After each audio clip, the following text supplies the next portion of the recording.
So to start an IV, you first need to collect all of your supplies. You can grab several pairs of gloves. You're going to grab your IV start kit, which includes tape, Tegaderm, ChloraPrep, and your tourniquet. You need to actually grab a clave, a stabilizer. This is a very important part of being able to PIVO the line afterwards, and then your extension set. Grab your IV, the choice that you choose. I chose a 20 BD Autogaurd, and then you have a flush. If you're going to be drawing blood, you do need to have a vacutainer to be able to transfer the blood. Okay, so I'm going to place an IV on my patient. I have my gloves on, my hands were cleaned. I'm going to put the tourniquet on my patient. I'm going to just leave your arm heavy, and I'm going to make this super tight, okay? I want to be able to identify my vessel. Sometimes it's handy to use a hot pack, but this patient has excellent AC veins. She's so good. Okay, so I'm going to make sure my vein looks really good. I'm going to fill and make sure I have no valves.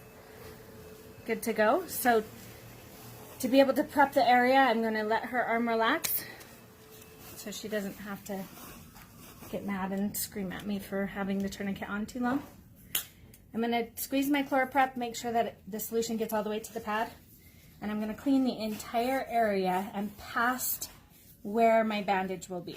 This is very important to be able to make sure the bandage sticks. I'm cleaning all the skin off of the area. You need a 30-second scrub.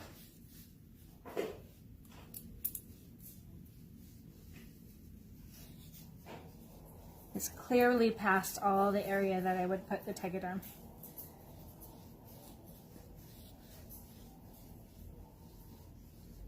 Now I am going to let this completely dry before I start my IV insertion, because I do not want to put a Tegaderm over any chemical because it can cause a chemical burn for the patient. I know that my IV site is dry and clean and ready to go, so I'm going to re-tighten my tourniquet. I'm going to let my vessel blow back up with some blood so I have a good insertion site. Cut my needle. With the BD Autogaurd, you need to take off your lid. That's stuck on there. There we go. And you actually need to loosen the catheter and break the seal. This is the only needle you need to do this to, the BD Autogaurds. Make sure that the catheter is all the way down, your bevel side up. When you hold the needle, you should see the flash all the way back here when you insert it. So I've cleaned the site. I'm not going to retouch where I'm going to poke. I can see my vessel. I know where I'm going.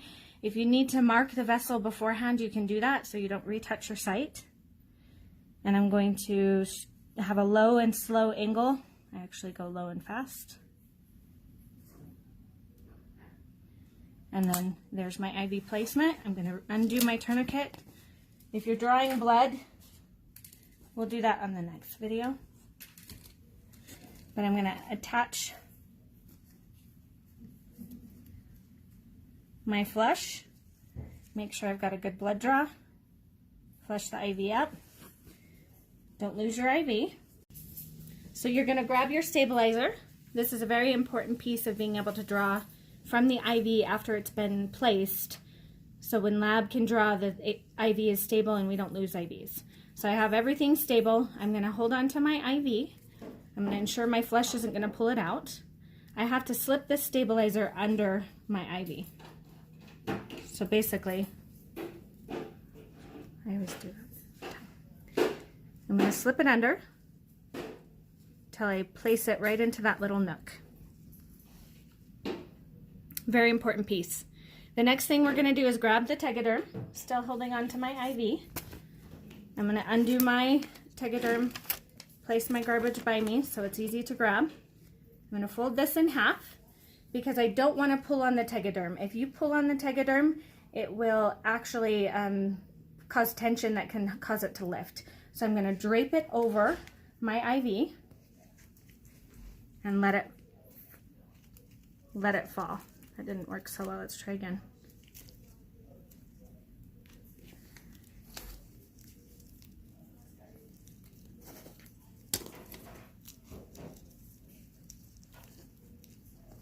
Now, since I've got this placed, I'm going to take my fingers and I'm going to rub it across the tape of the IV Tegaderm placement so that the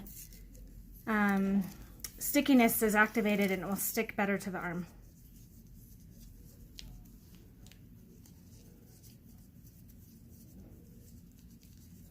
I'm going to go back to my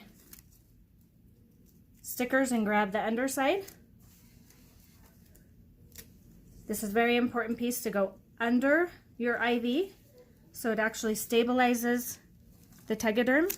You want to go under each side, and if you smile it up a little bit better, it'll actually hold that Tegaderm piece down with that stabilizer. Again, I want to rub that in so that it activates the stickiness so it stays on the patient's arm. From there, I'm going to grab my tape. I need to tape my extension set so that it doesn't flop around and have more likelihood to pull that IV out.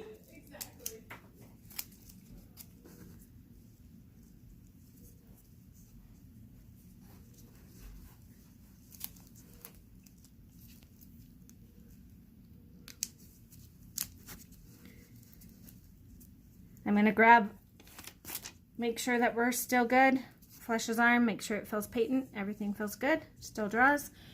One thing that you need to remember, if you're going to draw blood from an IV, you cannot draw from the extension tubing, because as you draw, that hemolyzes your blood.